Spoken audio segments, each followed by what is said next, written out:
نعم. بسم الله الرحمن الرحيم. إن الحمد لله نحمده ونستعينه ونستغفره ونعوذ بالله من شرور أنفسنا ومن سيئات أعمالنا. من يهده الله فلا مضل له ومن يضلل فلا هادي له. وأشهد أن لا إله إلا الله وحده لا شريك له وأشهد أن محمدا عبده ورسوله صلى الله عليه وعلى آله وصحبه ومن سن بسنته واقتفى أثره إلى يوم الدين. يا أيها الذين آمنوا اتقوا الله حق تقاته ولا تموتن إلا وأنتم مسلمون. يا أيها الناس اتقوا ربكم الذي خلقكم من نفس واحدة وخلق منها زوجها وبث منهما رجالا كثيرا ونساء واتقوا الله الذي تساءلون به والأرحام إن الله كان عليكم رقيبا. يا أيها الذين آمنوا اتقوا الله وقولوا قولا سديدا يصلح لكم أعمالكم ويغفر لكم ذنوبكم ومن يطع الله ورسوله فقد فاز فوزا عظيما. أما بعد فإن أصدق الحديث كتاب الله وخير الهدي هدي محمد صلى الله عليه وسلم وشر الأمور محدثاتها وكل محدثة بدعة وكل بدعة ضلالة وكل ضلالة في النار. أما بعد فالسلام عليكم ورحمة الله وبركاته. Nous sommes donc aujourd'hui le 28 du mois de Rabi'un al-Akhir de l'an 1446 qui correspond donc au 31 octobre 2024. Nous allons donc, Inch'Allah, entamer cette assise-là avec le cours de Al-Usulu Al-Thalathatu. Nous étions donc en train de relire déjà ce qui a été vu avant de continuer avec Al-Aslu Al-Thani. On s'était arrêté sur le Al-Thalithatu de la deuxième introduction. C'est bien cela. Là où il nous dit I'lam rahimakallahu annahu yajibu ala kulli muslimin wa muslimatin ta'allumu thalathi hadhihi al-masail wal 'amalu bihinna. Il dit donc sache qu'il est obligatoire pour tout musulman et toute musulmane d'apprendre 3 de ces sujets et de les mettre en pratique. Il nous a dit al-ula, le premier de ces sujets c'est que anna Allah khalaqana wa razaqana wa lam yatrukna hamala. Allah nous a créés, il a subvenu à nos besoins, il ne nous a pas aussi laissé sans but. Il ne nous a pas laissé à nous-mêmes sans orientation. Bal arsala ilayna rasula. Il nous a plutôt envoyé un messager. Faman ata'ahu, c'est lui qui obéit à ce messager. Dakhala al-jannah, il rentre au paradis. Wa man asahu, et c'est lui qui lui désobéit. Dakhala an-nara. Alaykum salam wa rahmatullah. C'est lui qui lui désobéit, par contre, rentre en enfer. Wa dalilu. Et l'argument qawluhu ta'ala est la parole d'Allah subhanahu wa ta'ala. Inna arsalna ilaykum rasulan shahidan alaykum kama arsalna ila fir'auna rasula. Donc ça on a déjà vu ça. Al-thaniyatu, le deuxième c'est que anna Allah la yarda an yushraka ma'ahu ahadun fi ibadati. Allah n'accepte pas qu'on lui associe quoi que ce soit dans l'adoration qui lui est vouée. La malakun muqarrabun, ni un ange rapproché, wala nabiyyun mursalun, ni un prophète envoyé. Wa dalilu qawluhu wa anna al-masajida lillahi fala tad'u ma'a Allahi ahada. On devait donc continuer avec al-thalithatu. C'est ça? Al-thalithatu, donc le troisième des 3 éléments dont l'apprentissage et la mise en pratique sont obligatoires aux croyants, c'est Anna man ata'a ar-rasula. C'est lui qui a appliqué le deuxième fondement et a obéi, le premier fondement plutôt, a obéi au prophète sallallahu alayhi wa sallam. Wa wahhada Allah, et qui a appliqué le deuxième fondement en n'associant rien à Allah subhanahu wa ta'ala. Ok? Il a obéi au premier. Il a compris qu'Allah l'a créé et qu'Allah lui a envoyé un messager pour qu'il suive ses directives. Et donc, ata'a ar-rasula. Il a obéi au messager. Wa wahhad Allah. Et il a adoré Allah avec le tawhid. Wahhad Allah ay wahadahu bil ibada. Cela signifie qu'il a spécifié Allah par l'adoration. Donc il a rendu Allah un, il l'a rendu unique.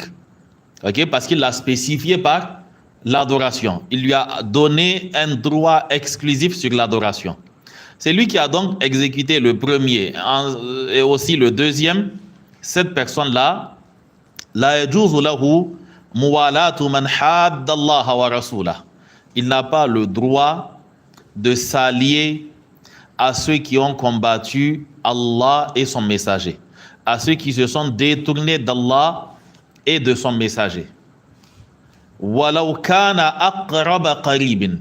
Même si la personne en question qui s'est détournée d'Allah et de son messager, qui les a combattus, même dans le cas où il s'agit du proche le plus proche.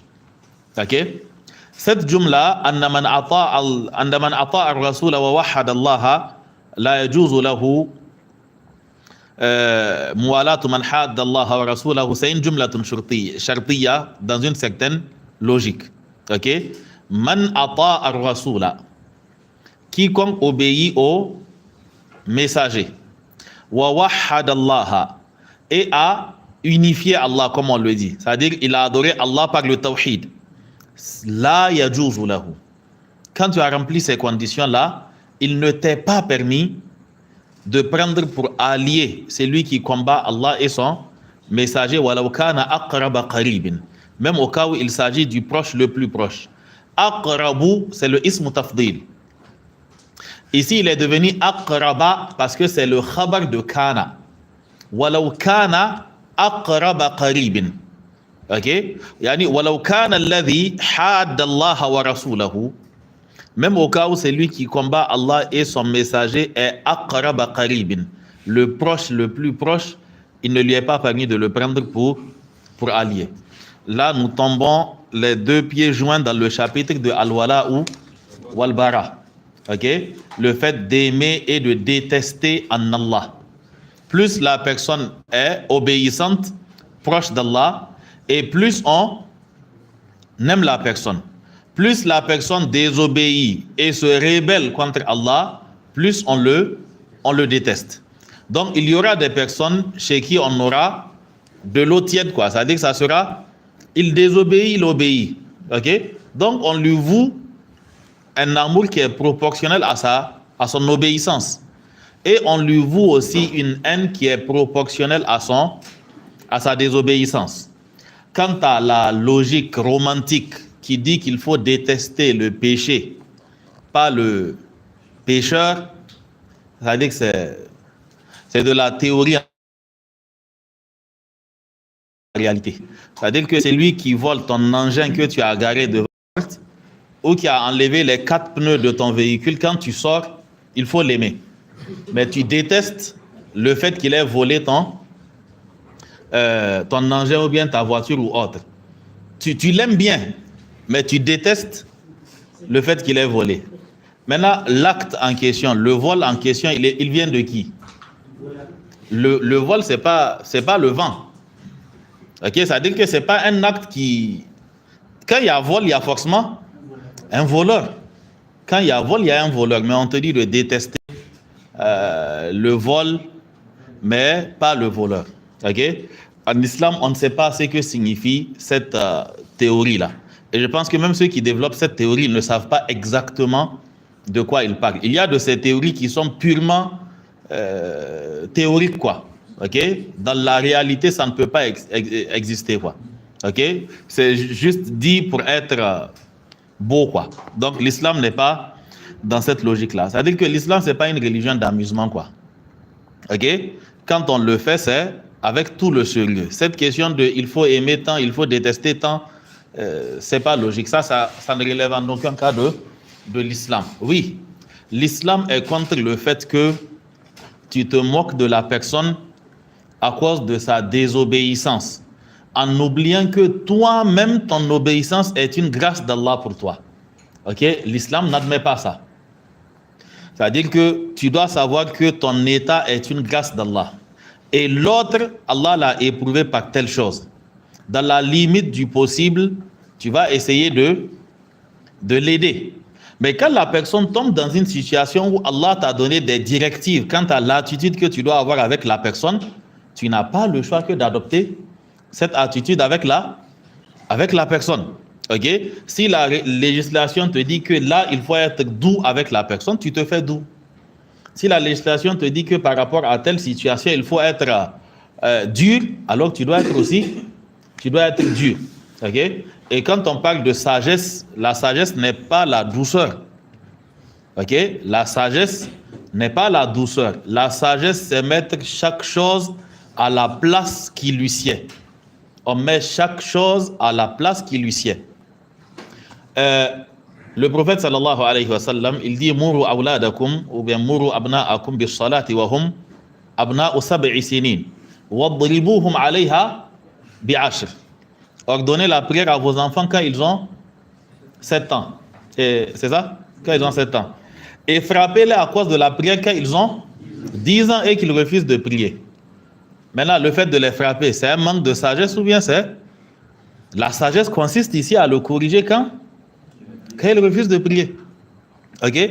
Donc, quand on parle de sagesse, il faudrait savoir contextualiser la chose. Donc, ici, le principe, c'est que al-wala ou l'aveu ou l'alliance avec ceux qui sont proches d'Allah et le désaveu pour ceux qui ont délaissé Allah. Et maintenant, le degré ne sera pas le même. Ok? Le degré ne sera pas le même. Pour certains, pour celui qui tombe dans le shirk à l'extrême, alors le désaveu c'est à l'extrême aussi. Pour celui qui est dans le tawhid à l'extrême, l'aveu est à l'extrême. Maintenant, il peut y avoir d'autres formes de péché qui ne sont pas liées au shirk. Ok? Donc la personne reste musulmane et malgré cela, la personne a droit à un certain aveu et à un certain désaveu aussi. Donc le simple fait d'être musulman ne signifie pas que tu seras à l'abri de critiques ou encore de remise en question, quoi. Non, il dit وَالدَّلِيلُ قَوْلُهُ ta'ala. Et l'argument est la parole d'Allah subhanahu wa ta'ala. Et dans le chapitre de Al-Wala ou Al-Bara, avant d'expliquer le verset, ce qui va beaucoup vous étonner, en fait, c'est que Allah donne des informations à certains endroits. C'est-à-dire que ce n'est pas des directives seulement. Prenez par exemple dans ce verset, à aucun moment dans ce verset, vous n'avez, sur la partie de Al-Wala ou Al-Bara, vous n'avez pas d'impératif. C'est une information Allah donne.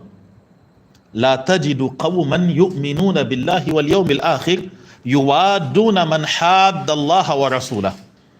Tu ne trouveras pas. C'est-à-dire que ce n'est pas une question de ne faites pas ceci. Là, Allah dit au prophète sallallahu alayhi wa sallam, La tajidu qawman. Tu ne trouveras pas des gens yu'minuna billahi wal yawmil akhir qui croient en Allah et au jour dernier yuwaduna man hadda Allah wa rasulah, voués de l'amour vraiment profond, quoi, parce que là Allah parle de al-mawaddatu qui est au-delà de al-mahabba. Donc tu ne les trouveras pas aimés man hadda Allah wa rasulah, c'est lui qui a combattu Allah et son messager, walau kanu aba'ahum, même si ces personnes-là sont leurs pères, ou abna'ahum, ou leurs enfants, ou ikhwanahum, ou encore leurs frères, ou ashiratahum, ou leurs clans. Allah dit ulaika, des gens qui ont cette nature-là, qui aiment pour Allah, qui détestent pour Allah, ulaika, ces personnes-là, kataba fi qulubihimul iman. Allah a écrit la foi dans leur cœur pour dire que ces gens-là, Allah a tamponné leur cœur avec la foi. Kataba fi qulubihimul iman wa ayyadahum bi ruhin minhu. Et Allah subhanahu wa ta'ala les a assistés, les a appuyés avec un esprit venant de lui.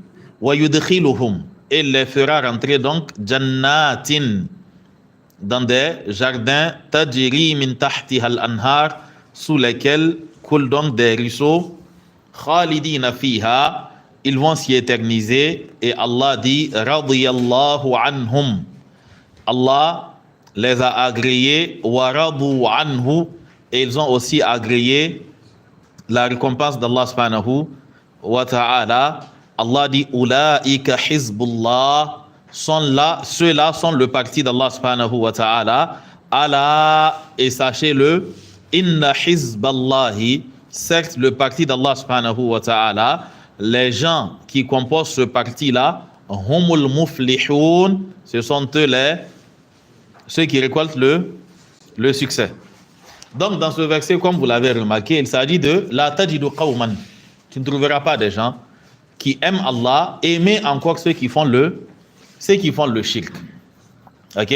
Surtout quand il s'agit d'aimer pour la religion, c'est-à-dire dire que ceux-là, ils sont mieux que les musulmans dans leur pratique religieuse ou autre. Ça ne se fait pas. Ok? Si tu les aimes pour leur religion, c'est que tu n'aimes, c'est-à-dire que tu ne crois pas en leur mécréance. Parce que leur religion, c'est de la mécréance. Si tu les aimes pour cette religion-là, c'est qu'en réalité, tu fais partie d'eux. Parce que tu as posé l'un des annulatifs qui est « Mallam yukaffiril mushrikina aw shakka fi kufrihim aw sahhaha madhhabahum » Quiconque ne rend pas mécréants les mécréants. C'est-à-dire Allah dit qu'ils sont mécréants, tu dis mais ils sont gentils. Le prophète dit qu'ils sont mécréants, tu dis mais ils sont honnêtes. Ok? Et tu doutes donc de leur mécréance. Ou tu ne les déclares pas mécréants. Tu dis non, ce ne sont pas des mécréants. Allah les a appelés Ahlul Kitab. Mais est-ce qu'il les a appelés muslimoun?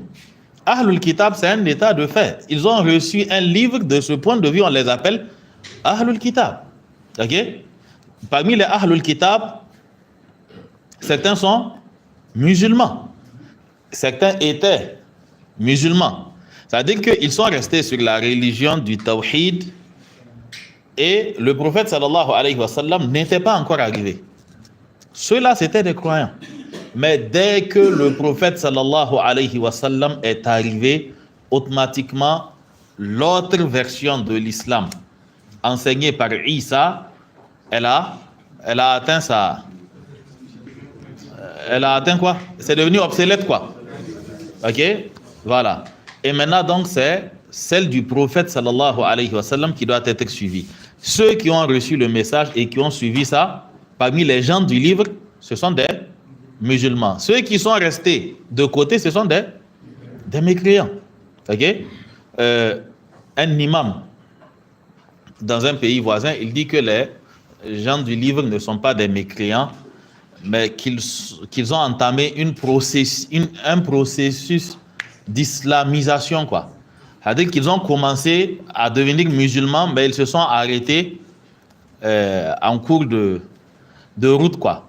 Parce que l'islam consiste à croire en Allah, aux prophètes, à tous les prophètes. Donc eux, ils croient en Allah. Ils ont cru à tous les prophètes, jusqu'à l'avant-dernier. Mais il reste seulement le prophète sallallahu alayhi wa sallam pour qu'il devienne musulman. Ça n'a aucun sens. Ok? Est-ce qu'ils croient en Allah? Et ils croient en une divinité qui se manifeste sous trois formes. Chez eux, c'est une trinité, c'est pas du monothéisme. Ok? Mais les musulmans, je ne sais pas, pris dans quel élan, souvent tu te demandes même, c'est l'agrément de qui la personne cherche. C'est-à-dire que la personne essaye de faire plaisir à qui en vendant sa religion comme ça. Et souvent, tu vois la personne sur un plateau de télé, les journalistes, il y a ce qu'ils veulent entendre. Il y a la manière de poser les questions. Il y a la manière de te mettre dos au mur. Et toi aussi, tu as froid aux yeux. Il y a certaines choses que tu vas essayer de camoufler. Quand on t'invite à la télé, quand tu sais que tu n'es pas prêt à tout dire et que tu n'as rien à perdre, il faut dire que tu ne viens pas. Tu ne pars pas. Okay? Mais s'il faut aller pour mentir, alors ça n'a aucun sens. Il y a des questions pièges qui te seront posées. Si tu réponds par oui, tu auras des problèmes peut-être avec les autorités. Et si tu dis non, tu auras des problèmes avec Allah. Top. Maintenant, tu vas faire comment? Pour éviter cette situation, tu sais que tu n'es pas prêt. C'est-à-dire que tu traînes des casseroles derrière toi. On t'invite, tu dis que non, il y a un tel chèque, il y a un tel, il faut aller leur demander. Ok? Là, qu'Allah subhanahu wa ta'ala nous aide. Il y a un comme ça qui s'est fait piéger récemment sur une question de polygamie là. Ok? Il s'est fait piéger comme ça sur une question de la polygamie. L'affaire de la polygamie, n'essaie pas d'expliquer ça à quelqu'un. C'est-à-dire que si tu veux faire, tu fais. Si tu peux, tu fais. Si tu ne peux pas, tu laisses. Ok? N'essayez pas d'aller expliquer aux gens que non, il y a trop de femmes. Si tous les hommes prennent un, quitte, et puis quoi? C'est-à-dire que toi tu as été envoyé spécialement pour ça, quoi. Toi, ton rôle, c'est de mettre toutes les femmes dans un foyer. Prends ce que tu peux, tu laisses les gens. N'essayez pas de justifier. Vous savez que dans certains cas, vouloir se justifier, c'est en réalité signe de faiblesse, quoi. Ok? Eux, ils n'ont qu'à nous expliquer pourquoi la monogamie. Parce qu'en réalité, nous trouvons que c'est eux qui sont en erreur. Pas du fait d'être monogame, parce que il y en a beaucoup ici. C'est pas de cela qu'il s'agit. Mais il s'agit du fait de s'opposer à la polygamie. Toi, tu doutes de toi. Ok? Tu ne peux pas être juste. C'est bien, tu as été honnête envers ta propre personne. Tu ne peux pas gérer les problèmes. Tu n'es pas... voilà. C'est bien, il faut rester avec ta femme et puis tu laisses les gens. Mais que tu demandes à l'autre pourquoi lui, ça n'a aucun sens. Donc, n'essaie même pas d'expliquer ça aux gens. Ça n'a pas tellement d'importance, quoi. Ok? Ça n'a pas tellement d'importance. Et puis, cette affaire de polygamie, je pense que souvent, la chose est prise dans le mauvais sens. Aujourd'hui, si les hommes décident d'être polygames, pour qu'ils deviennent polygames, quelle est la condition? Que des femmes acceptent d'être deuxième ou troisième. Ils n'ont qu'à aller dire aux femmes de refuser d'être deuxième, troisième, quatrième. Et puis c'est tout, quoi. Voilà. Mais tu ne peux pas venir dire aux hommes d'arrêter de prendre des deuxièmes. Les deuxièmes là, on les prend où? C'est chez les femmes on les prend. Dites-leur que c'est mauvais, faut pas, elles vont accepter, voilà. Et Allah subhanahu wa ta'ala, dans sa sagesse, il met à l'épreuve celles qui se permettent de critiquer ces genres de règles-là. Allah va te laisser dans le célibat ou encore tu vas rester jusqu'à tes 42, 3, 4 sans te marier. La ménopause est presque arrivée et tu n'as pas d'enfant. Ou bien tu as eu un seul enfant qui a maintenant 25 ans et tu n'as aucun enfant à part lui. En ce moment, quand quelqu'un qui a 3 femmes vient, vous voyez la personne, le discours change. Et c'est la personne qui commence à lui expliquer les bienfaits de la polygamie. Voilà. Les femmes, c'est dans cette logique qu'elles sont, quoi. La première étape, c'est l'opposition. Non, un monogame ou rien. Non, un célibataire ou rien. Quand ça commence à aller loin, un divorcé, sans enfant. Après, un divorcé avec enfant. Après, un qui a une seule femme, sans enfant. Après, 2 femmes. Après, 3. Après, même si c'est... Qu'Allah subhanahu wa ta'ala nous aide. Ok? Donc, la tajidu qawman yu'minuna billahi wal yawmil akhir yuwadduna man hadda Allah. Ça, c'est une information qu'Allah donne. Parmi les choses qui corrompent al-wala ou al-bara, c'est-à-dire qu'il y a 2 éléments de nos jours. Le premier des éléments, c'est ignorer l'islam. Et penser que l'islam, c'est ce que tu as vu l'imam de ton quartier appliquer. Tu penses que c'est ça l'islam. L'islam se limite à cela. Ok?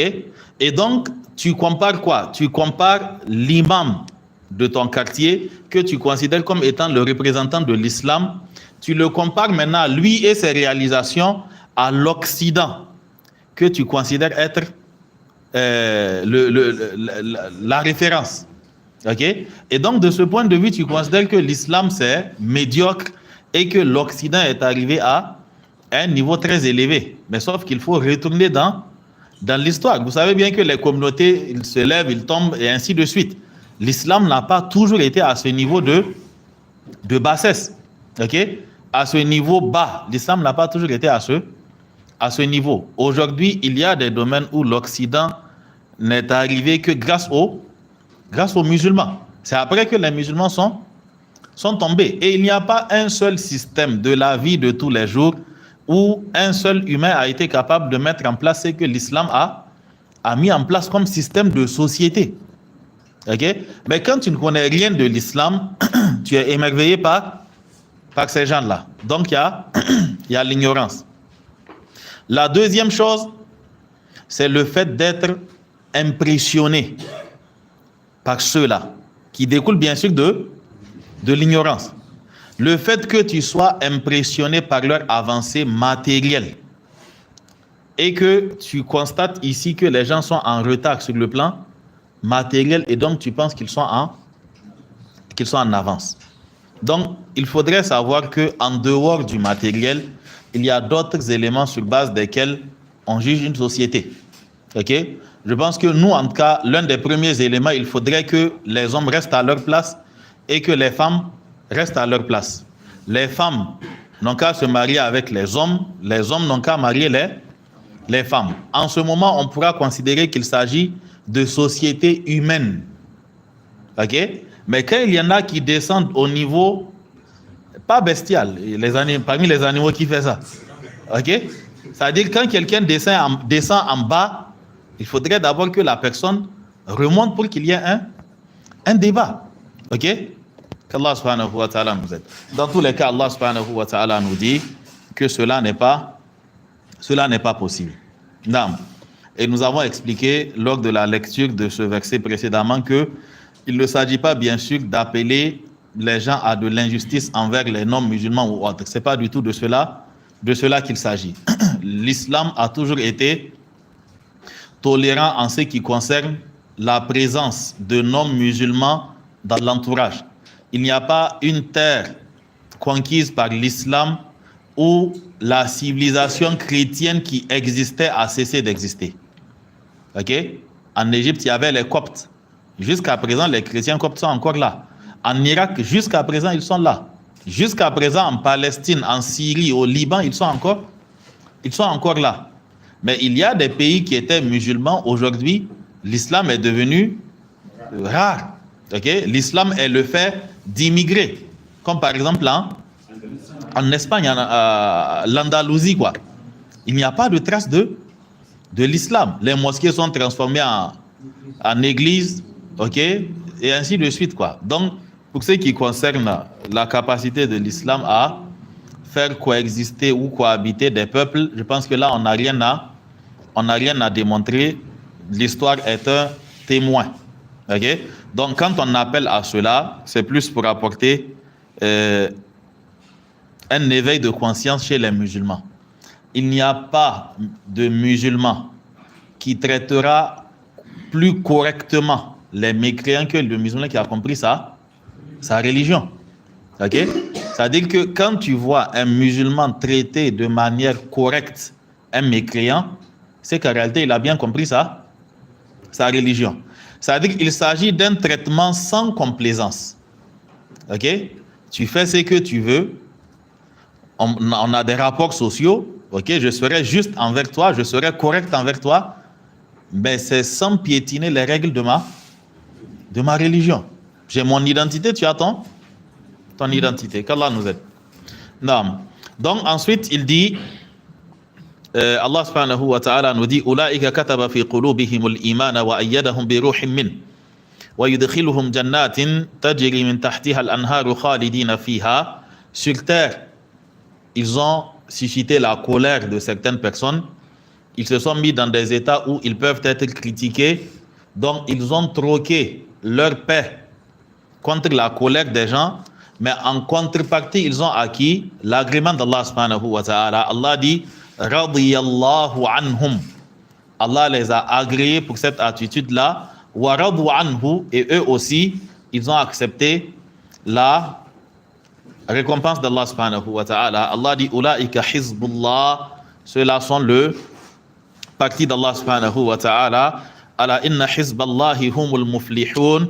Et le parti d'Allah est le parti qui récolte le succès.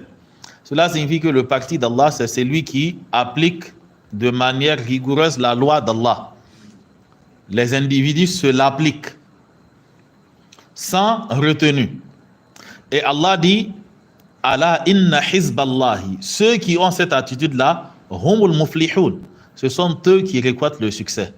Il ne faudrait pas s'attendre à ce que l'islam, une fois transformé, aboutisse à quelque chose de louable, quoi. Ça n'arrivera pas. L'islam, tant qu'elle ne reste pas dans sa forme originelle, alors on ne peut rien attendre de ça. Ici, Allah dit, ceux qui ont cette attitude-là, ce sont eux qui sont Hizbullah. Et Allah dit, Ala inna hizballahi humul muflihun. Non, je pense qu'on a assez détaillé cette partie-là au premier passage même. Il nous dit ensuite la dernière introduction, i'lam akshadaka Allahu li ta'atihi anna al-hanifiyyata millata Ibrahima an ta'budu Allaha mukhlishan lahu ad-din wa bidhalika amara Allahu jami'a an-nasi wa khalaqahum laha kama qala ta'ala. Il dit sache donc qu'Allah t'oriente vers son obéissance.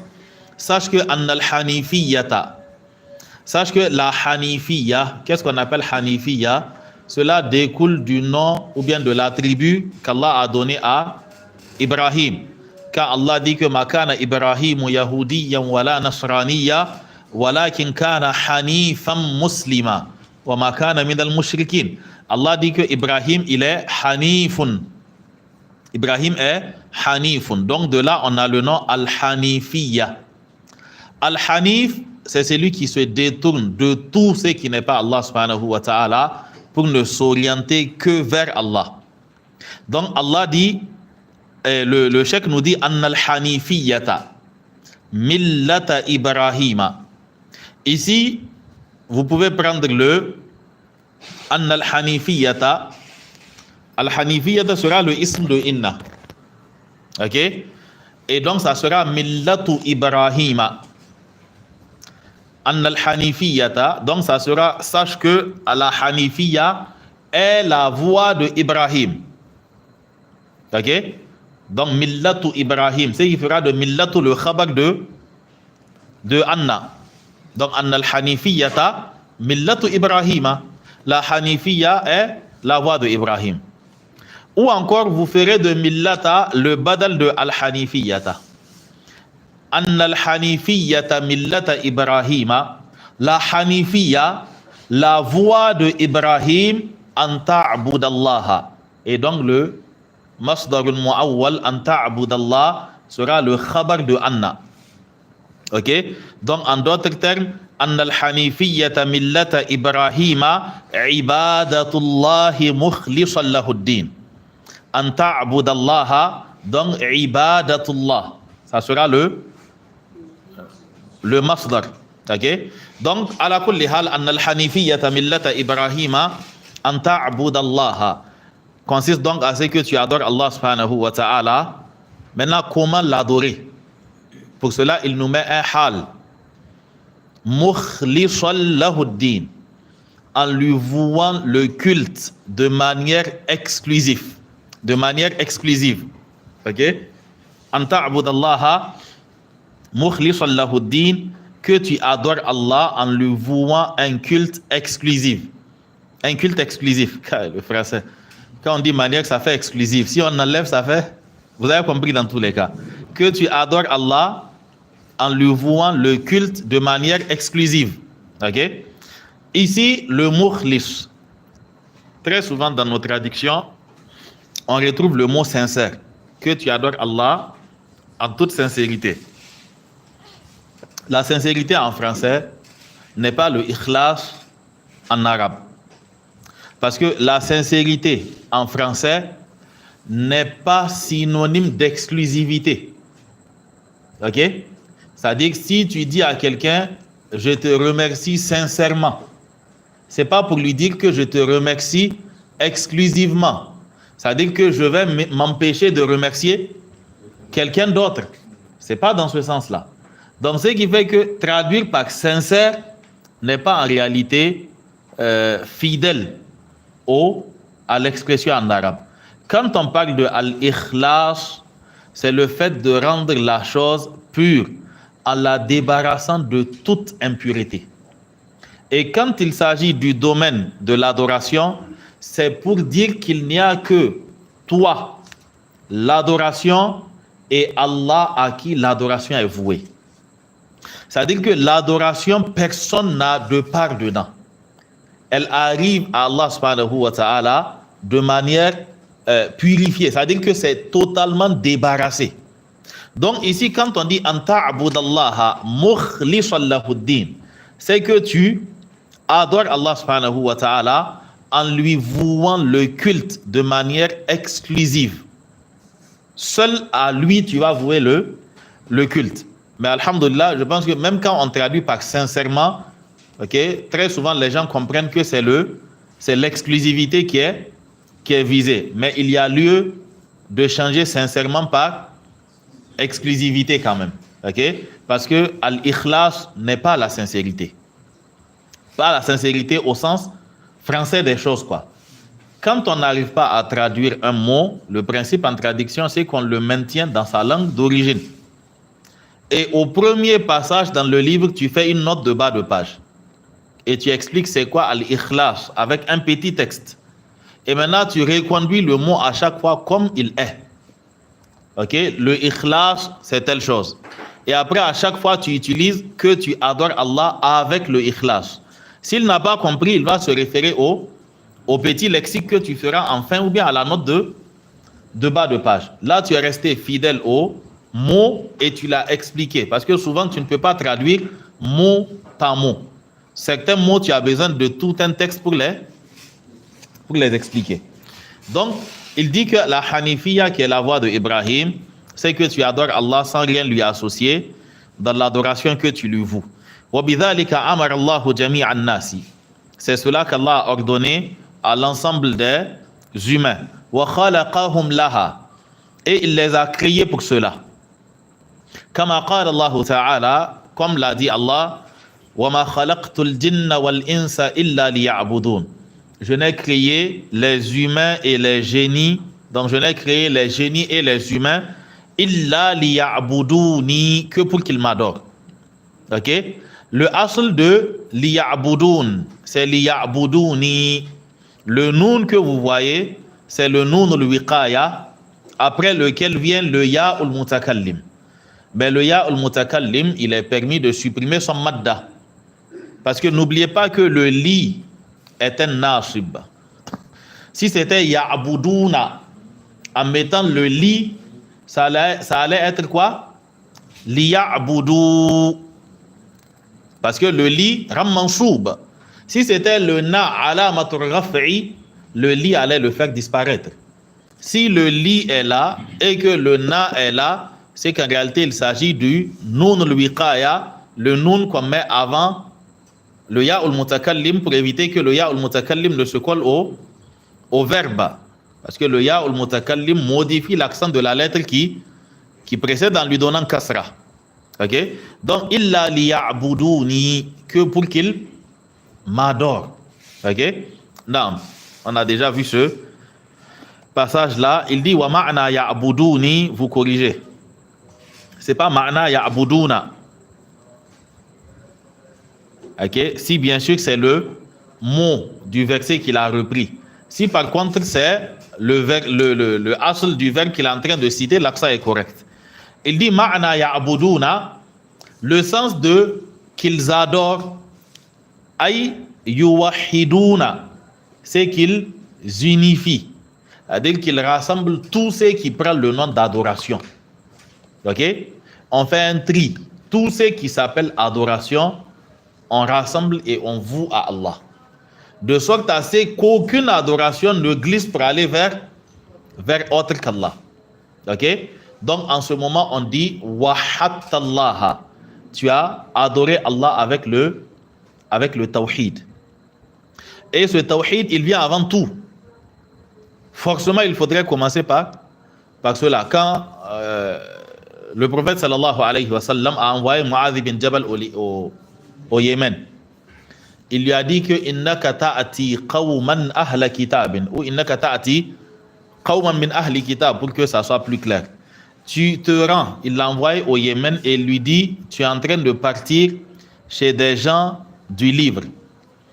Il dit, فَلْيَكُنْ أَوَّلَ مَا تَدْعُوهُمْ إِلَيْهِ شَهَادَةُ اللَّا إِلَهَ إِلَّا اللَّهِ فَلْيَكُنْ أَوَّلَ مَا تَدْعُوهُمْ إِلَيْهِ شَهَادَةُ اللَّا إِلَهَ إِلَّا اللَّهِ, ou on peut renverser aussi, فَلْيَكُنْ أَوَّلُ مَا تَدْعُوهُمْ إِلَيْهِ شَهَادَةَ اللَّا إِلَهَ إِلَّا اللَّهِ.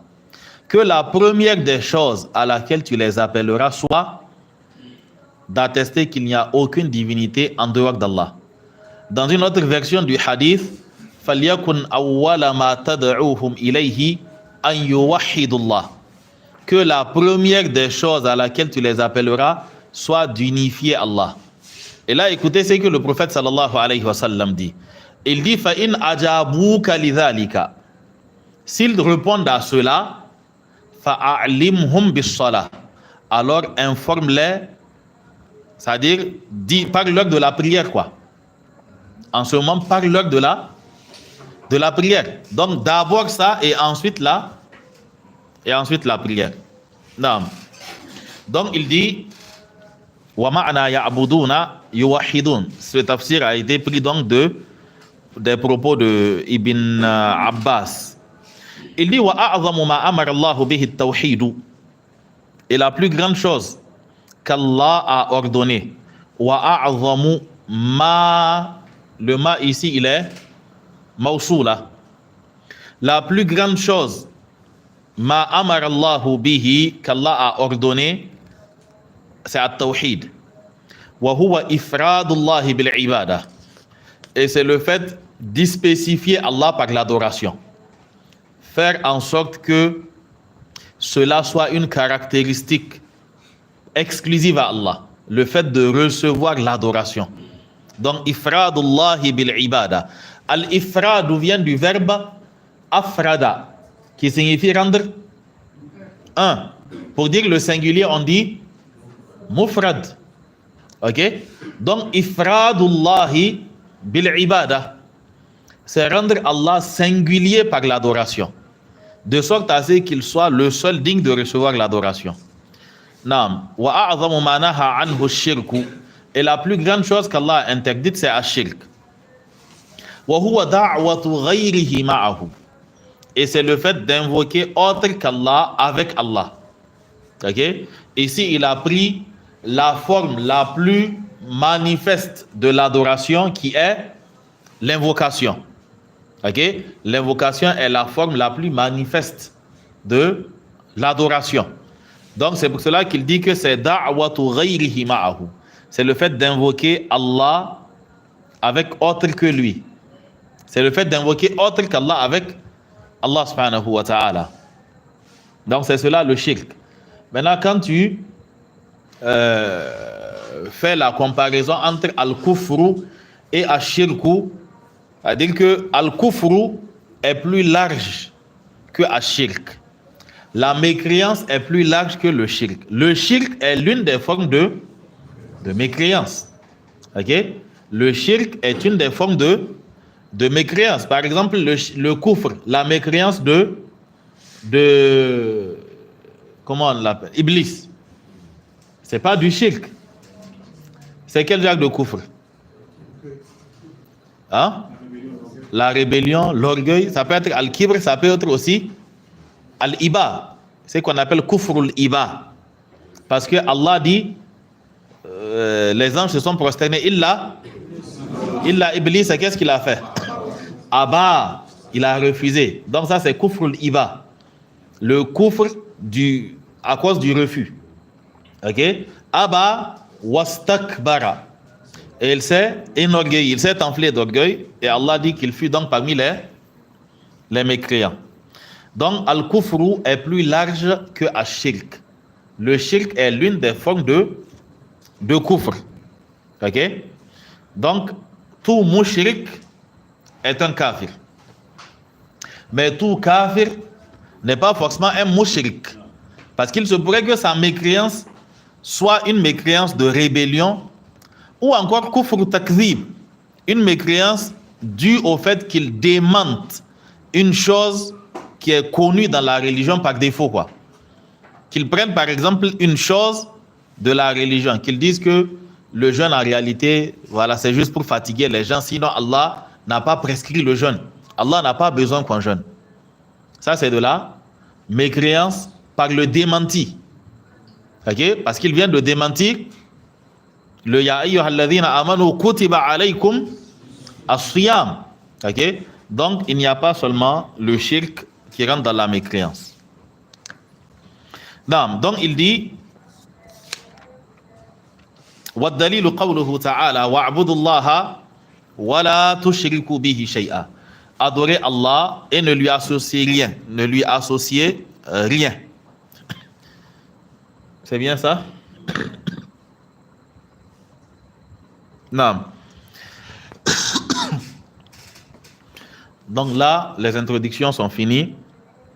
Il nous dit que فَإِذَا قِيلَ لَكَ, s'il te dit mal usul thalathatu, quels sont les trois fondements allati yajibu ala al-insani ma'rifatuha, quels sont les trois fondements dont la connaissance est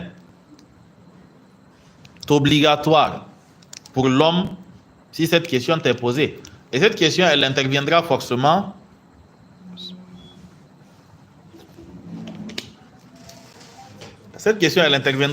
parce que le nom du livre, c'est les trois fondements. Et jusqu'à présent, il n'a pas évoqué les trois fondements. Donc, il dit, si après toutes ces introductions, quelqu'un te demande, mais quels sont les trois fondements dont la connaissance est obligatoire pour l'homme? Il dit, faqul, répond en disant, ici au passage, le faqul, c'est le jawab du shart idha. Donc, idha, فإذا قيل لك, oubliez le fa de فإذا, إذا قيل لك ما الأصول الثلاثة, ما الأصول الثلاثة, il dit فقل. Pourquoi est-ce que le jawab de idha a pris fa? Pourquoi il n'a pas dit فإذا قيل لك ما الأصول الثلاثة التي يجب على الإنسان معرفتها قل? Pourquoi il a mis un fa? فقل. Comment? C'est bon, mais c'est pas arrivé. C'est un amr. Parce que si c'était un fi'l, à moins qu'il ne s'agisse d'un fi'l qui est jamid ou un fi'l qui est précédé de qad ou autre, si c'est une jumlatun fi'liya, ça ne prendra pas de fa. Mais quand il y a ce qu'on appelle fi'lun talabiyun, ou bien quand il y a un talab tout simplement, que ça soit les trois mousquetaires. C'était le nom qu'on leur avait donné, voilà. Le talab, c'est quoi et puis quoi? Parmi les anwa de talab. Al-istifham, quoi encore? Al-amru, le contraire de al-amr, an-nahyu. Ok? Donc quand il y a un amr, un nahi ou un istifham, il y aura fa. Ça c'est entre autres, sinon il y a plusieurs situations. Donc ici, faqul dit ma'rifatul abdi rabbahu. Ma'rifatul abdi rabbahu. Il s'agit du fait que le serviteur connaisse rabbahu, son Seigneur. Wa dinahu. Ok? Sa religion. Wa nabiyahu. Ainsi que son prophète Muhammadan sallallahu alayhi wa sallam. Ma'rifatul abdi rabbahu, c'est un masdar qui a joué le rôle de son mudari'u. Aïe, le ma'rifatu, on peut le remplacer par son masdar. An ya'rifa al-abdu rabbahu. An ya'rifa al-abdu rabbahu. Mais le an ya'rifa al-abd, masdar al-mu'awwal, quand on le remplace par son masdar, ça fait ma'rifatul abdi rabbahu. Donc le mansoub de rabbahu reste. Dans l'autre phrase, il était maf'oulun bihi. Ok? Donc c'est là où on parlera de masdarun amila amala mudari'ihi. Ou mudari'i, c'est bien ça. Donc un masdar qui a fait le même, qui a joué le rôle du mudari ou quoi. Donc les trois choses dont la connaissance est obligatoire, c'est an ya'rif al-abdu rabbahu, que le serviteur connaisse son Seigneur. Wa dinahu, sa religion, wa nabiyahu, son prophète Muhammadan sallallahu alayhi wa sallam. Quel sera le rôle de Muhammadan ici? Nabiyahu, ça sera un badal de nabiyahu. Ok? Mais nabiyahu est ma'rifa. C'est bien ça.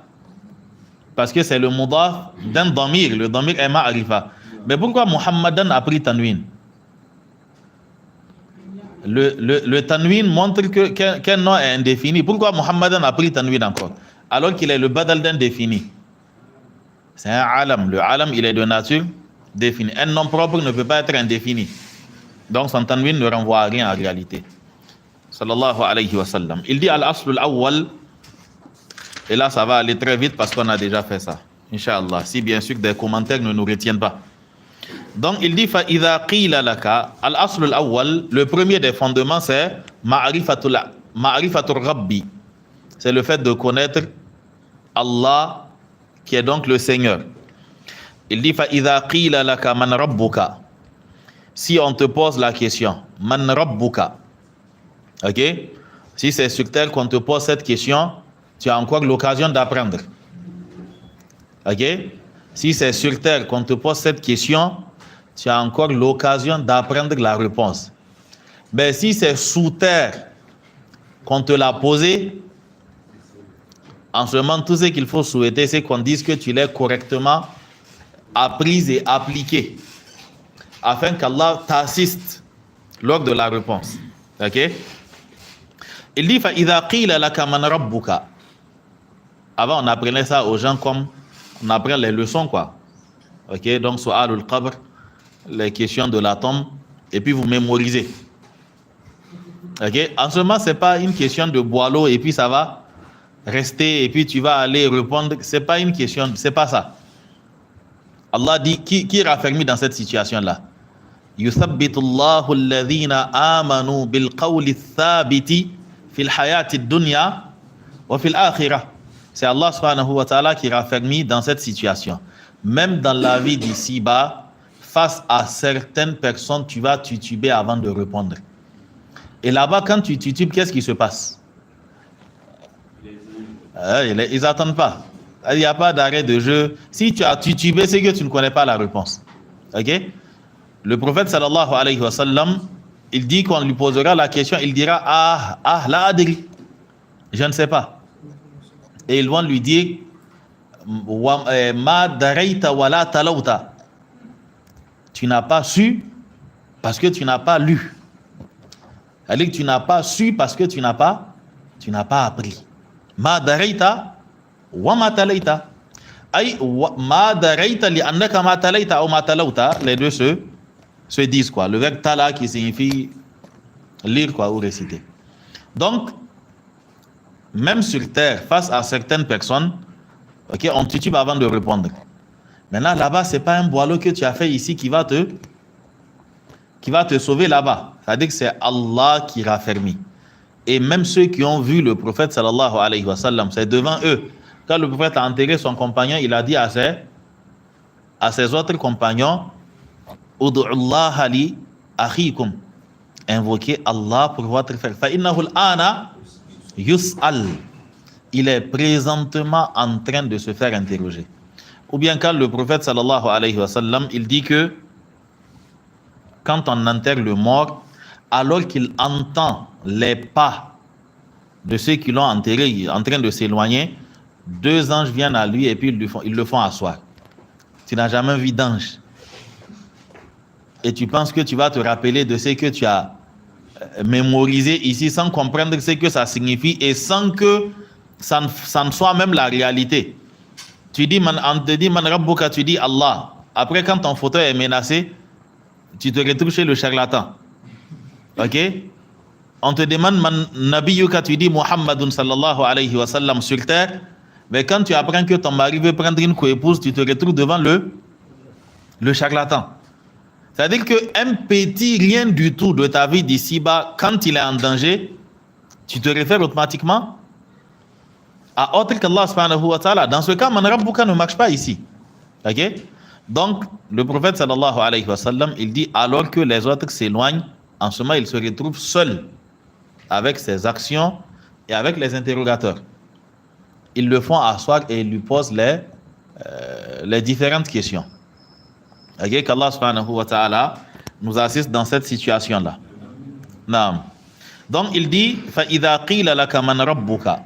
Quand on te posera la question, Man Rabbuka, qui est ton Seigneur, Faqul, alors réponds, Rabbi Allahu, mon Seigneur est Allah, Alladhi Rabbani, qui m'a créé, qui a subvenu à mes besoins. Rabba, ça dit que c'est le fait d'entretenir la personne de sorte à lui prodiguer tout ce qui va l'aider à atteindre une certaine maturité. C'est pour cela qu'on fait les invocations aux parents en disant وَقُلْ رَبِّ ارْحَمْهُمَا كَمَا رَبَّيَانِي صَغِيرًا, comme ils m'ont élevé quand j'étais tout petit. Ok? Donc, alladhi rabbani, donc at-tarbiya, qui est le masdar de rabbani, ça inclut tout ça. Ok? Subvenir aux besoins, entretenir la personne, lui donner ce dont il a besoin et aussi le mettre sur le chemin. C'est-à-dire qu'Allah ne nous a pas seulement entretenu, nourri pour qu'on devienne grand. Bal arsala ilayna rasula. Il nous a envoyé des messagers. Donc, Alladhi Rabbani, qui a créé, qui a subvenu à mes besoins, wa rabba jami' al-alamin. Et il l'a fait pour toute l'humanité, bi ni'amihi, par sa grâce. Wa huwa ma'boudi. Et c'est lui mon objet d'adoration. Al-ma'boudu, c'est un ismu maf'oul, qui vient de ubida yu'badu, fa huwa ma'boudun. Ok? Il est donc ma'boudi, mon objet d'adoration. Laysa li ma'boudun siwahu. Je n'ai pas un autre objet d'adoration que lui. C'est-à-dire qu'il n'y a rien que j'adore en dehors d'Allah subhanahu wa ta'ala. Il pouvait se contenter de dire wa huwa ma'boudi. Mais il ajoute Laysa li ma'boudun siwahu. Je n'ai pas autre chose que j'adore en dehors de lui. Pourquoi? Parce que même dans le Coran et même dans les azkar et autres, vous allez voir que sur le plan de l'adoration, il y a de l'insistance. Allah dit wa'budullaha wa la tushriku bihi shay'a. Il n'a pas dit wa'budullaha wa bil walidayni ihsana. Wa'budullah, adorer Allah. Mais l'adoration n'a aucun sens quand elle est mêlée au shirk. Parce que dans tous les cas, Allah était adoré bien avant. Les mécréants adoraient Allah. Mais leur problème, c'était quoi? Le shirk. L'adoration n'était pas exclusive. Ils adoraient Allah et ils adoraient autre qu'Allah. Et étant donné que c'est pour cela qu'ils ont été appelés Ya ayyuhal kafirun, cela signifie que toi aussi musulman, parce qu'ils étaient musulmans avant. Ok? Avant d'être appelés Ya ayyuhal kafirun, ils étaient sur la religion de Ibrahim. Quand ils se sont détournés de cela, ils sont tombés dans la mécréance. Ils continuaient à prier. Ils priaient. Ok? Ils jeûnaient. Ils faisaient le hajj. Ils faisaient l'aumône. Ils entretenaient les pèlerins quand les pèlerins venaient. Ok? Ils faisaient tout cela. Mais ils ont été appelés Ya ayyuhal kafirun. Pourquoi? Parce que l'adoration n'était pas exclusive. Donc, si de nos jours aussi, quelqu'un qui se dit musulman tombe dans le shirk, en réalité, il est tombé dans la même situation, où les Arabes se sont retrouvés et le prophète leur a été envoyé. Parce que dans tous les cas, comme la question qu'Allah a adressée aux gens de la Mecque, après avoir cité les mécréants d'entre les Ad, les Samoud, Fir'aun, Lut, Allah dit Akuffarukum khayrum min ulaikum. Est-ce que vos mécréants sont mieux que ces mécréants-là? Dans tous les cas, al-kufru millatun wahida. La mécréance, c'est une même religion. Donc, mécréance de Pharaon, c'est une même école, quoi. C'est juste, il y a des classes, il y a des échelons, il y a... Ok? Certains sont au jardin d'enfants, d'autres sont des professeurs agrégés dans la chose, quoi. Ok? Non. Tout comme aussi, l'islam aussi, c'est en des degrés. Il y a le degré suprême qui est là, il y a l'intermédiaire, il y a celui qui est au bas de l'échelon, comme le dit Allah subhanahu wa ta'ala. ثم أورثنا الكتاب الذين اصطفينا من عبادنا فمنهم ظالم لنفسه ومنهم مقتصد ومنهم سابق بالخيرات. Allah dit que فمنهم ظالم لنفسه, parmi eux il y en a qui se font du tort à eux-mêmes par les péchés. ومنهم مقتصد, parmi eux il y en a qui sont modérés, c'est-à-dire qu'ils sont au milieu. Ils évitent au maximum les péchés. Ils font de bonnes actions, mais ils tombent dans les péchés. Mais il y en a aussi, leur caractéristique, c'est sabiqun bil khayrati. C'est-à-dire que les péchés, c'est pas ce qu'ils craignent le plus, quoi. Et leur problème maintenant, c'est comment comptabiliser le plus grand nombre de bonnes actions. Ok, c'est-à-dire que les péchés, ça, il ne voit même pas pourquoi il va commettre ces péchés-là. Il a dépassé ce niveau de péché. Lui, maintenant, c'est comment rentabiliser le maximum de bonnes actions. Parce qu'arriver à un certain niveau, le péché, c'est-à-dire le plus grand des péchés qui te guettent, ce sont des péchés qui sont liés à ton cœur. Ce ne sont pas des péchés qui sont liés à des péchés des membres, quoi. Ok? C'est-à-dire qu'arriver à un moment, même si tu ne crains pas Allah, il y a des endroits où tu ne peux pas aller. Ok? Ça va. Il y a des endroits où tu ne peux pas aller. Il y a ta dignité qui est là, il y a ton apparence aussi qui ne t'aide pas. Dès que tu essaies de rentrer, on te dit, oustaz, toi aussi. Ok? Donc déjà, tu es découragé. Donc dans certaines sociétés, il y a des endroits où tu es préservé même. Tu ne peux pas aller. C'est-à-dire même si tu essayes de rentrer, c'est le portier qui va te prêcher. Il va te dire que regarde, c'est pas des gens comme vous qui rentrent ici. Ok? Ça, faut laisser ça au... Non. Donc, ça a toujours été ainsi. Les gens sont en des échelons, quoi. Mais le pire, en fait, c'est d'être à un échelon, à un niveau bas. Et de vouloir forcément que tout le monde descende à ton niveau. C'est-à-dire que tu n'arrives pas à appliquer comme il se doit. Et tu veux que tout le monde descende à ton niveau afin que tu ne sois plus blâmable. C'est-à-dire que tu espères maintenant le mal pour les autres. Au lieu d'aspirer à gravir les échelons, ton discours à chaque fois, non, les gens exagèrent. Est-ce que, non, c'est ce que tu as pu faire là. Il faut continuer à faire ça. Et ceux qui ont atteint un certain niveau, il faut invoquer Allah pour eux. Et il faut invoquer aussi pour toi. C'est-à-dire afin qu'Allah t'aide à arriver à ce niveau. Mais pas que tu souhaites que le standard soit revu, quoi, qu'on descende à un niveau plus bas. Malheureusement, c'est la conscience humaine qui est ainsi. C'est pour cela que les sages disent que waddati zaniyatu law zanat jami'un nisa hatta yakunna sawa'a. C'est-à-dire que la fornicatrice, elle voudrait bien que toutes les femmes commettent la fornication afin qu'elles soient toutes au même pied d'égalité. Vous avez l'histoire de Imra'atul Aziz. Quand les femmes ont commencé à dire que Imra'atul Aziz turawidu fataha an nafsi qad shaghafaha hubba. Qu'est-ce qu'elle a fait? Elle les a rassemblés. Et maintenant, elle les a soumis à la tentation. Et quand elles sont tombées dans le piège, en ce moment, il n'y a plus de honte. Elles étaient toutes au même pied d'égalité. Et elle leur a dit que c'est à cause de ça que vous m'avez blâmé. Maintenant, vous aussi, vous êtes tombés dedans. Donc, elle dit, il n'y a plus de honte. Elle proclame de vive voix, je l'ai tenté, je l'ai réellement cherché. Et il a refusé.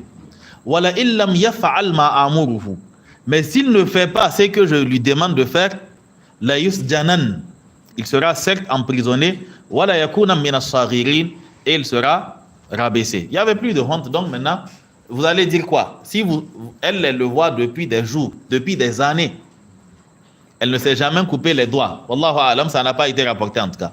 Mais vous, c'est la première fois et puis vous avez... Il n'y a plus de honte. Et c'était le même problème avec les gens de Lot. À un moment, ils ont dit que Lot, tu commences à exagérer. Ils ont dit que lui, Lot, c'est un puritain. Ça veut dire qu'il est toujours... Il déteste le péché. Même un peu, il ne veut pas faire. Ok? Ils ont dit que akhrijuhum min qaryatikum. Faites sortir Lot, sa famille et ses semblables de votre pays. Innahum unasun yatatahharun. Ce sont des gens qui sont trop propres et ils font tout pour le rester. Ok? Donc, ça veut dire que ça crée souvent un problème de conscience. Ok?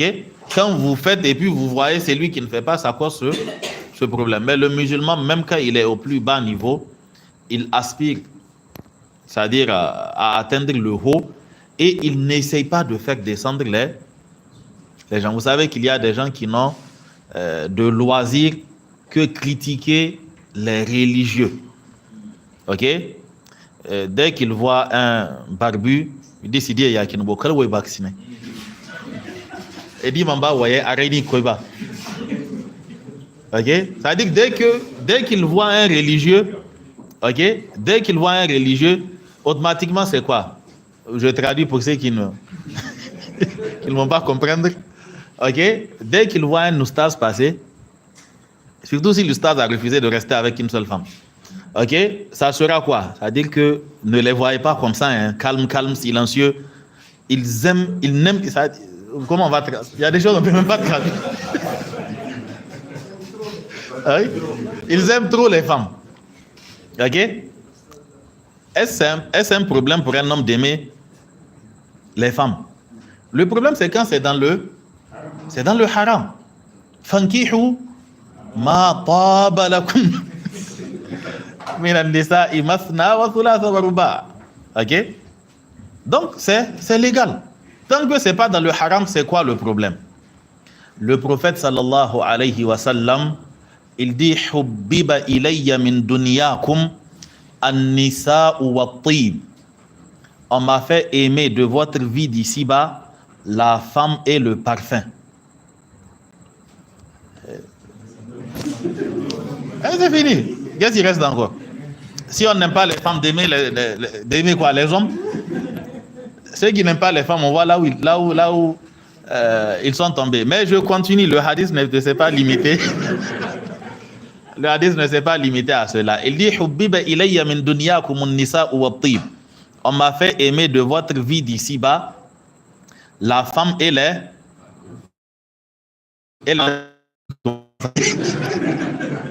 hein? Il dit wa ju'ilat qurratu 'ayni fi as-salah. Mais mon plaisir le plus extrême a été mis dans la prière. Ok? Donc ne prenez pas seulement la première partie du hadith en omettant la dernière partie. Donc c'est quelque chose de naturel. C'est quand ça devient une obsession, quand ça te pousse à l'interdit ou que ça te pousse à délaisser des obligations, c'est là qu'il y a un souci. Ok? Mais les gens prennent cela comme souvent juste des prétextes, quoi.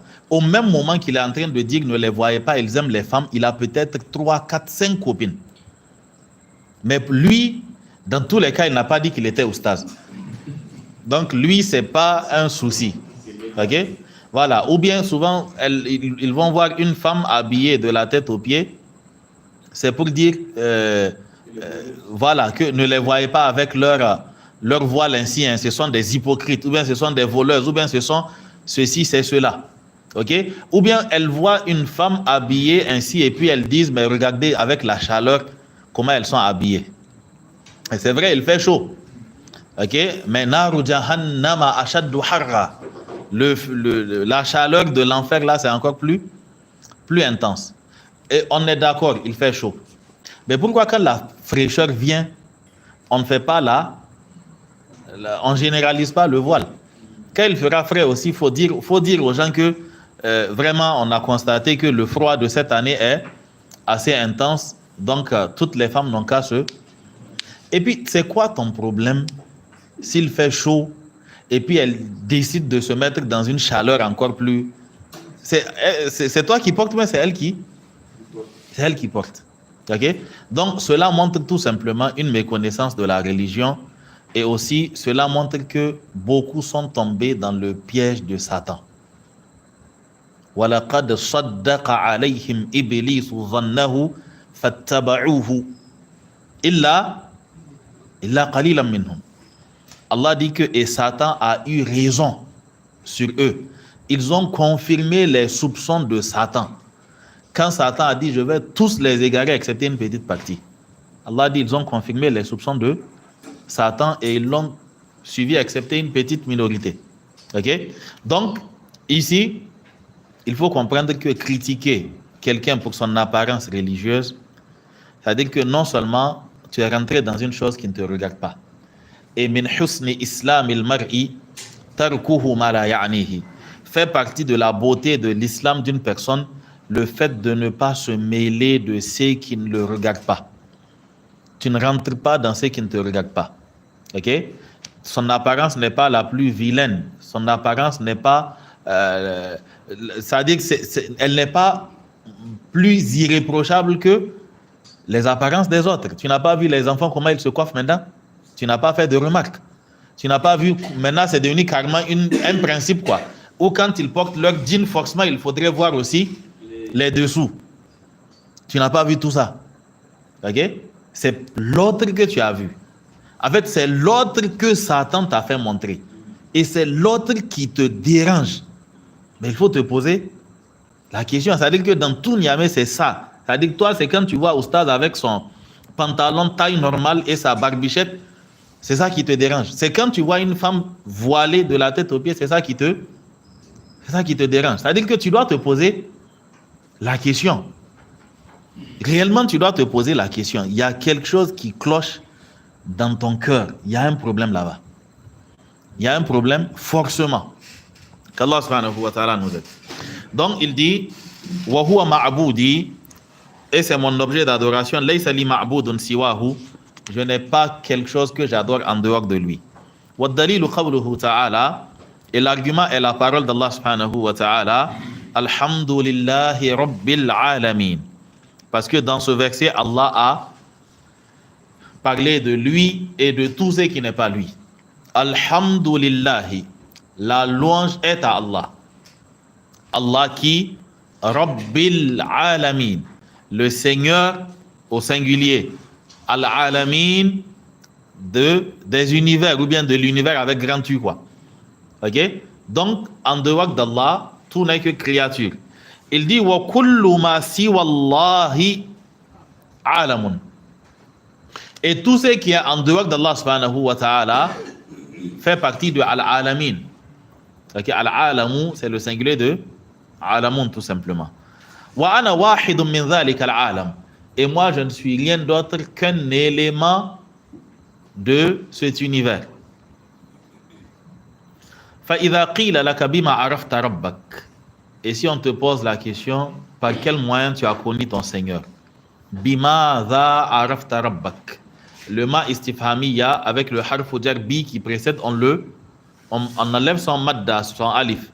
Bima arafta rabbak. Parce que si je dis bima arafta rabbak, la jumla n'est pas istifhamiya, ce n'est plus une question, c'est une affirmation. Ok? Donc ça doit être bima arafta, sans allonger, quoi. C'est ça? Bima arafta rabbaka, par quel moyen tu as connu ton Seigneur? Faqul, j'ai pas besoin de demander pourquoi on a mis fa. C'est parce que c'est un amr. Faqul bi ayatihi wa makhluqatihi, par ses versets et ses créatures, par ses signes et ses créatures. On a déjà expliqué cela. Wa min ayatihi al-laylu wan-naharu wash-shamsu wal-qamaru. Parmi ces signes, il y a la nuit, le jour, le soleil, la lune. Wa min makhluqatihi as-samawati as-sab'u wal-arduna as-sab'u wa man fihinna wa ma baynahuma.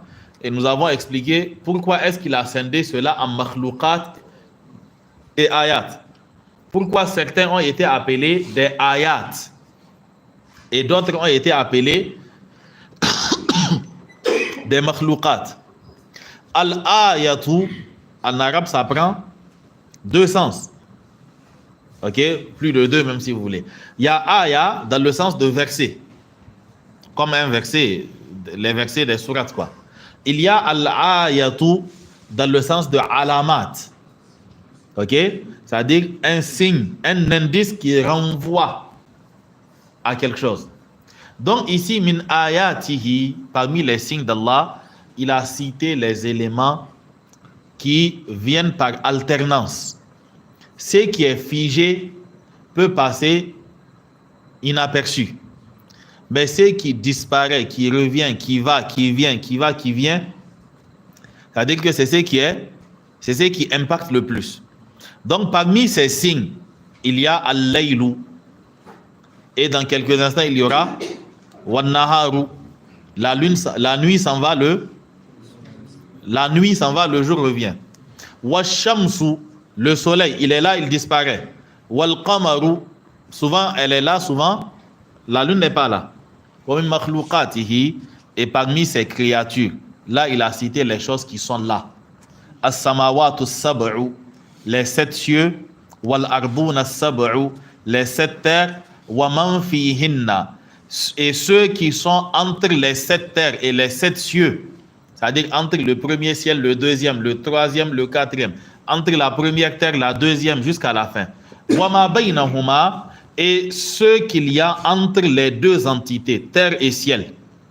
Ok? Il dit wa dalilu qawluhu ta'ala wa min ayatihi al-laylu wan-naharu wash-shamsu wal-qamar la tasjudu lish-shamsi wala lil-qamari. Ne vous prosternez pas pour le jour, pour le soleil ou pour la nuit.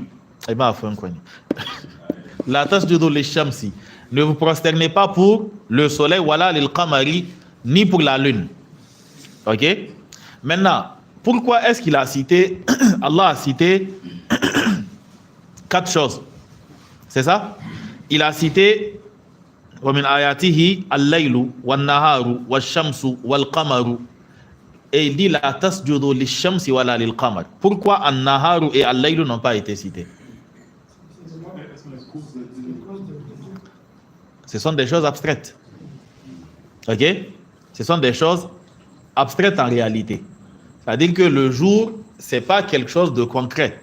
Ce qui fait qu'en pleine journée, quand le ciel est nuageux, souvent ça arrive pendant la saison pluvieuse, là, le ciel devient totalement noir. On est en pleine journée, mais le soleil n'est plus là, donc on a l'impression d'être en pleine nuit, quoi. Ou bien quand il y a éclipse solaire aussi, c'est la même chose. Donc le jour et la nuit ne sont que des manifestations de la présence ou de l'absence du soleil. Mais le soleil et la lune, là, ce sont des signes, des entités qui sont là, quoi. Donc Allah dit la tasjudu lish-shamsi wala lil-qamari wasjudu lillahi alladhi khalaqahunna in kuntum iyyahu ta'budun. Wa qawluhu ta'ala inna rabbakum Allahu alladhi إن ربكم الله الذي خلق السماوات والأرض في 6 أيام ثم استوى على العرش يغشي الليل النهار يطلبه حثيثا والشمس والقمر والنجوم مسخرات بأمره ألا له الخلق والأمر تبارك الله رب العالمين. On a déjà vu tout cela. وَالرَّبُّ هُوَ الْمَعْبُودُ. Ici, il veut nous faire le parallèle entre le lien, disons, entre le Ar-Rabbu et Al-Ma'boud. C'est-à-dire, Ar-Rabbu, c'est le créateur. Al-Ma'boud, c'est ce qu'on adore.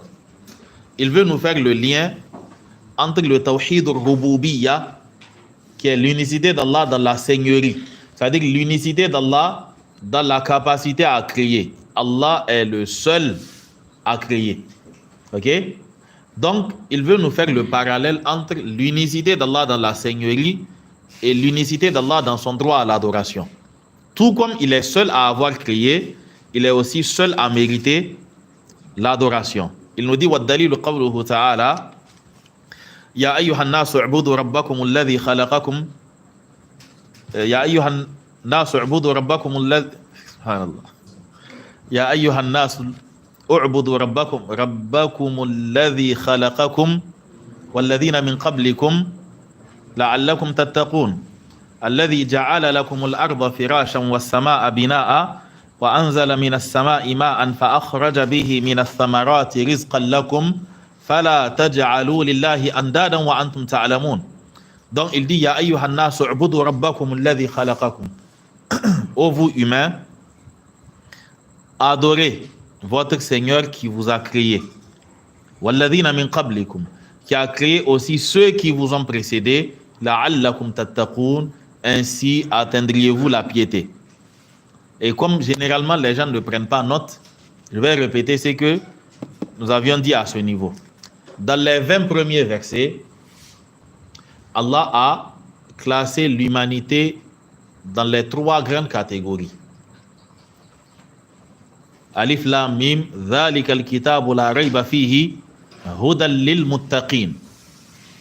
Il a donné leurs caractéristiques. Ensuite, Inna alladhina kafaru sawa'un alayhim a anzartahum am lam tunzirhum la yu'minun. Deuxième catégorie, les mécréants. Troisième catégorie, wa minan nasi man yaqulu amanna billahi wa bil yawmil akhir wa ma hum bimu'minin. Les hypocrites. Et Allah s'est étalé donc sur le cas des hypocrites en donnant leurs caractéristiques. À la fin de tout cela, Allah dit Ya ayyuhan nasu, ô vous. Kathir dit donc, quelle est la kunya de Ibn Kathir? On a dit ça ici. Il y a Ismaël dans son nom.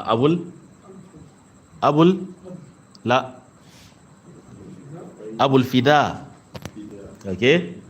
Donc, Ibn Kathir nous dit, rahimahullah ta'ala, Al-Khaliqu li hadhihi al-ashya. Le créateur de ces choses-là, huwa al-mustahiqqu lil-ibadati. Et c'est lui qui mérite l'adoration. Ok? Le créateur de ces choses-là est celui qui mérite l'adoration. Et ensuite, il nous dit, wa anwa'u al-ibadati allati amara Allahu biha mithlu al-islam wal-iman, jusqu'à clore donc les différentes catégories d'adoration ainsi que les versets qui vont avec. Je pense que nous n'allons pas revenir sur cette partie-là. Okay? Vous pouvez vous référer donc aux audios, Inch'Allah. Donc, à partir de là où il énumère les adorations ainsi que les formes d'adoration, c'est le cours. Ok. Tu parles de Wanwa ou l'Ibada jusqu'à la fin. Ok. Cours 13 et donc, cours 13 jusqu'à la fin. Ah, c'est là-bas, ça commence. Donc, ça va finir vers le cours 19 ou 20 ou bien c'est combien? Pour aller jusqu'à la fin, quoi? 19. Ok? Donc, du cours 13, 14 jusqu'à la fin. Donc, là-bas, on a les différentes formes d'adoration, les preuves qui montrent que ce sont des adorations et donc on doit les vouer de manière exclusive à Allah. Donc, ce qui montre aussi que les vouer à autre qu'Allah, c'est du shirk. Je pense qu'on a pris pas moins de 5 à 6 donc pour détailler ces éléments-là. Du cours 13 au cours 19 pour expliquer les différentes formes d'adoration, ok, ainsi que le shirk. Donc, la prochaine fois, Inch'Allah, nous allons continuer avec Al-Aslu Thani, le deuxième fondement, qui est Ma'rifatu Din al-Islam bil Adillati. Ok? Pour provoquer déjà, Al-Islamu ne vient pas de As-Salamu qui signifie la paix. Ok? On va commencer par ça. Al-Islamu ne vient pas de As-Salam qui signifie la paix. Parce qu'il nous dit Ma'rifatu din al-Islam, connaître l'islam. Cette définition qui dit que Al-Islam vient de Salam qui signifie la paix, vous n'allez jamais trouver dans un document de Loura ou dans un dictionnaire, quelqu'un qui vous fera le lien entre al-islamu et as-salam. Ok? Al-islamu, c'est le masdar du verbe aslama, yuslimu, islamun. Et il nous définit en nous disant que al-islamu, c'est al-istislamu lillahi bit-tawhid, wal-inqiyadu lahu bit-ta'a, wal-bara'atu min ash-shirki wa ahlihi. C'est cela l'islam. Al-islamu, c'est se soumettre à Allah en le vouant, en l'adorant de manière exclusive. Wal inqiyadu lahu bit-ta'a, se soumettre à Allah en lui obéissant. OK? Wal bara'atu min ash-shirki wa ahlihi, et c'est le fait de se désavouer du shirk et des adeptes du shirk. Oui, as-salam fait partie des noms d'Allah. Allahumma anta as-salamu wa minka as-salam. On est d'accord que l'islam appelle à la paix là où il est lieu d'appeler à la paix. Ok? Mais là où il faut appeler au sérieux aussi, l'islam appelle au sérieux. Donc, cette définition de l'islam, ou bien ce lien qui est fait entre islam et as-salam, cela dérive soit de l'ignorance ou du complexe, ou encore d'une volonté de montrer que non, nous, on n'est pas... Vous savez, dans un monde où, pour paraphraser un frère, dans un monde où l'homme est un loup, pour l'homme, se faire passer pour une brebis est suicidaire. C'est-à-dire que tout le monde est là en train de... Non, l'islam c'est la paix, c'est... Il faut laisser ça aux autres là. Quand on te gifle à gauche, tu donnes à droite. Ok? L'islam, c'est pas dans cette logique-là. L'islam n'est pas une religion qui appelle à une seule attitude. Mais on adopte l'attitude en fonction de la situation. C'est-à-dire que, par exemple, maintenant, dans la situation sécuritaire, on va s'asseoir et puis laisser les individus là, c'est-à-dire prendre tout le pays et puis venir trouver les gens à Niamey, soit disant que l'islam, c'est la paix, c'est... Non, l'islam, c'est comme l'eau. C'est-à-dire qu'à la base, l'eau, on boit ça pour... Quand on a soif, pour désaltérer, voilà, pour se désaltérer. Mais quand tu l'énerves aussi, il devient chaud. Et quand l'eau chauffe, ça fait partie des choses qu'on donne aux gens en enfer. Ok, l'eau bouillante. Donc, c'est comme l'eau. Ça désaltère, mais ça peut aussi servir à préparer, quoi. Ok? Donc, l'attitude de l'islam n'est pas une attitude... voilà. C'est une question de... Je ne sais même pas pourquoi les musulmans sont à chaque fois en train de tourner derrière ce mot, derrière ces réalités. Personne n'est dans cette logique. Hein. Tout le monde est dans une logique de préparation. Tout le monde est dans une logique de... Il faut prendre conscience, il faut faire ceci, il faut faire cela. L'islam évoque ces thématiques-là dans deux situations. Première situation, quand il y a des musulmans qui, au nom de l'islam, s'en prennent à des innocents. On les rappelle à l'ordre avec ce discours-là. Ou encore, deuxième situation, ce sont des musulmans qui sont en train de rendre mécréants les gens à tort et à travers. Le cas des Khawarij. On les rappelle à l'ordre. Mais pas à chaque fois avoir le discours, voilà, un discours vieilli déjà, quoi. Ok? Donc, c'est pas, faut jamais être dans cette logique-là. Il faut être dans une logique où on s'adapte à la situation. Ok? L'islam, c'est une religion de douceur. Le prophète sallallahu alayhi wa sallam, il était doux. Et comme le dit Aïcha, comme le dit le prophète sallallahu alayhi wa sallam, la douceur n'a jamais été dans une chose sans qu'elle ne l'embellisse. Et elle n'est jamais retirée d'une chose sans qu'elle ne l'enlaidisse, quoi. Son absence enlaidira forcément la chose, quoi. Donc c'est une religion de douceur. Mais l'islam, c'est aussi une religion pragmatique, une religion de sérieux. Si tu n'as pas eu honte, tu as tué quelqu'un, on te tue. Bon, le juge, bien sûr. Ok? Ça veut dire que les autorités te tuent. Tu n'as pas eu pitié de lui, tu l'as envoyé là-bas. comme c'est bien d'aller là-bas, toi aussi on t'envoie le rejoindre. Est-ce qu'on a été injuste envers toi dans cette situation? On n'a pas été injuste envers toi. C'est de la justice. Si c'est bien, on te l'applique. Si c'est mal aussi, on va t'envoyer, après on va comprendre que c'est mal. Ok? Voilà, donc il faut vraiment essayer de rester dans une logique du milieu. Il faut rester dans une logique du milieu. Et comme je l'ai plusieurs fois dit, ces genres de propos, ce ne sont pas des propos pour appeler à une certaine rudesse ou bien une certaine dureté ou autre. Mais il n'y a pas plus dangereux pour l'islam que ces genres de discours. Qu'est-ce qui fait que dans certains pays, c'est-à-dire on perd le contrôle de la jeunesse? Le problème, c'est que la notion de l'islam ne leur est pas expliquée correctement. Et donc, ça crée un vide. Et quelqu'un viendra leur dire qu'il est temps de faire le djihad. Vous ne voyez pas, on tue les musulmans dans tel pays, on fait le... Ok? Et finalement, ils se rendent compte que, mais c'est vrai. Ils se disent, mais c'est vrai, on est en train de nous tuer partout. Et puis, ils nous disent que c'est... L'islam, c'est la paix. On n'a qu'à attendre qu'on vienne nous tuer. Donc, pour ne pas laisser ces gens-là récupérer l'ignorance et le silence de certaines personnes, il faudrait aussi faire comprendre aux gens que l'islam, c'est du sérieux, c'est de la douceur, c'est le tout. Mais c'est aussi une religion qui est basée sur la science.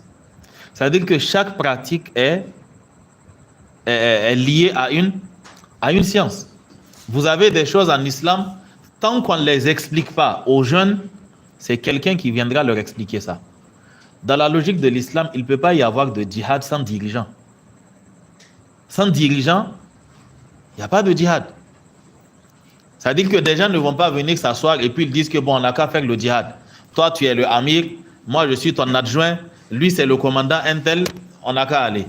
En islam, ça ne se fait pas. Mais si la thématique même du djihad n'est jamais abordée, quelqu'un va venir leur aborder ça et puis il va les embobiner et partir avec eux. Donc, il faut nécessairement évoquer ces thématiques, les expliquer pour éviter tout abus. Pour éviter tout abus. Tant que ce n'est pas expliqué, des gens viendront expliquer ça. Parce que dans tous les cas, il n'y aura pas de silence sur la chose. Mais si cette logique ne leur est pas expliquée, la même chose que les gens ont subi dans certains pays, nous allons aussi subir la chose ici. Rappelez-vous le cas du GIA en Algérie. C'est parti de là-bas. C'est parti de là-bas. Ça veut dire qu'il y avait de l'ignorance, il y avait de la fougue, et finalement, leur volonté de défendre l'islam est devenue carrément un chemin qui les a menés au manhaj des takfiri et des khawarij. Ok? Qu'Allah subhanahu wa ta'ala nous aide. J'espère qu'on se comprend à demi-mot sur ces genres de thématiques. Donc, il s'agit tout simplement de remettre les choses dans leur contexte et savoir que l'islam n'a de compte à rendre à personne. Ok? On n'a de compte à rendre à personne. L'islam n'a pas besoin de se justifier. C'est un système comme il y en a dans toutes les communautés.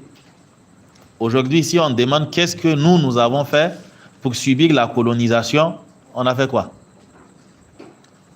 On n'a rien fait. Et c'était ça même l'erreur en fait, de n'avoir rien fait. Et donc finalement, on a encaissé. Donc c'est la logique des peuples. Dans la logique des peuples, tout peuple qui renonce à se défendre, qui renonce à se préparer, il est appelé à disparaître.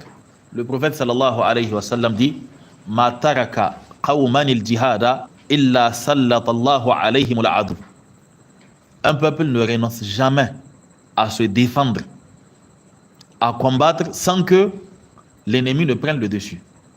Et c'est une logique. Tant qu'on renonce à ces valeurs-là, forcément, on est appelé à disparaître. J'espère que personne ne va prendre ce discours-là pour dire qu'il appelle au djihad ou je ne sais pas à quoi. Ok? Non, je pense qu'une fois, dans le cours de Usul al-Sunnah, on avait commencé à évoquer cette thématique-là au niveau de la mosquée de la radio à Fagaï. Le fait que le silence sur ces genres de thématiques a été ce qui a créé le fléau de Boko Haram, de les AQMI, les Al-Qaïda et tout. L'absence de ces genres de thématiques-là, c'est ce qui a créé un fossé entre les savants locaux et les idées qui venaient d'ailleurs. Ok? De peur en fait d'être qualifié de radical ou autre, en Égypte par exemple, c'est-à-dire que certains restaient silencieux sur ces thématiques. Et d'autres avaient commencé, d'autres qui n'ont jamais été, c'est-à-dire qui n'ont jamais été initiés à la science religieuse, quoi. C'était des hommes de lettres, des gens qui ont fait droit, qui ont fait ceci, qui ont fait cela. Ce sont eux maintenant qui sont venus expliquer à la jeunesse c'est quoi le djihad. Qui sont venus expliquer à la jeunesse c'est que dans le pays en réalité tout le monde est mécréant. Je parle de Saïd Qutb et autres. Ok? Ça veut dire que c'était vraiment un... même dans ces photos, vous voyez ça, c'est chocol, je ne sais pas comment on appelle ça, bien fourré, avec une barbe effacée, une moustache. C'est eux qui sont venus expliquer aux jeunes c'est quoi le djihad. Tout le monde est mécréant, on doit combattre tout le monde. Voilà. Parce qu'il y avait un silence sur la question. Ok? Et à chaque fois, ils vont essayer de faire remarquer certains. C'est-à-dire qu'ils vont essayer de trouver des excuses dans des attitudes des élites. Ça va commencer par la critique et ensuite ça va finir par autre chose, quoi. Donc ce sont des domaines où il n'y a que l'instruction qui peut empêcher les dérives. Le silence ne va jamais solutionner ces genres de problèmes-là. Qu'Allah subhanahu wa ta'ala nous aide. Non. Vous vous rappelez peut-être, pour terminer avec ça, le cas de Albani Zaria.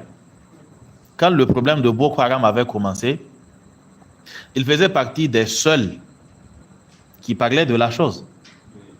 Il faisait partie des seuls à son époque qui parlaient de la chose. Au moment où il en parlait, certains trouvaient que mais il n'a pas besoin de parler de ça.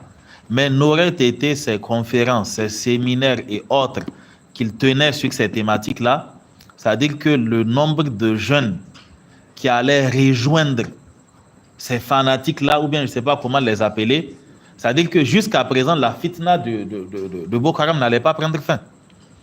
Parce que à un moment, c'était localisé, c'était seulement 2-3 États qui étaient concernés. N'auraient été ces interventions sur la question, ça allait prendre tous les États du nord du Nigeria.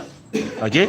Mais le mal a été localisé par l'instruction. Généralement, et il y avait un conseil qu'il donnait, peut-être que certains d'entre vous s'en rappellent, quand il disait que quand quelqu'un vient vous dire Aïe Hayania, on n'a qu'à faire ceci, on n'a qu'à faire cela, il faut lui donner Sahih al-Bukhari, quoi. Vous lui dites, bon, il faut t'asseoir, tu vas nous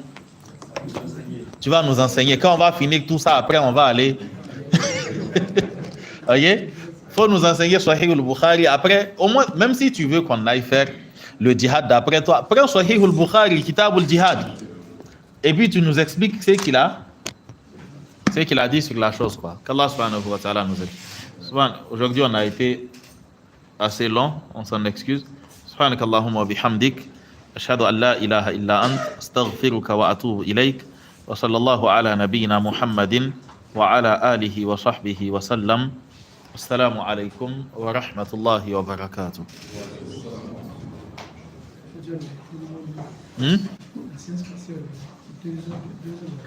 À 1h40 à vous. 1h42 quoi? 45. 45 sans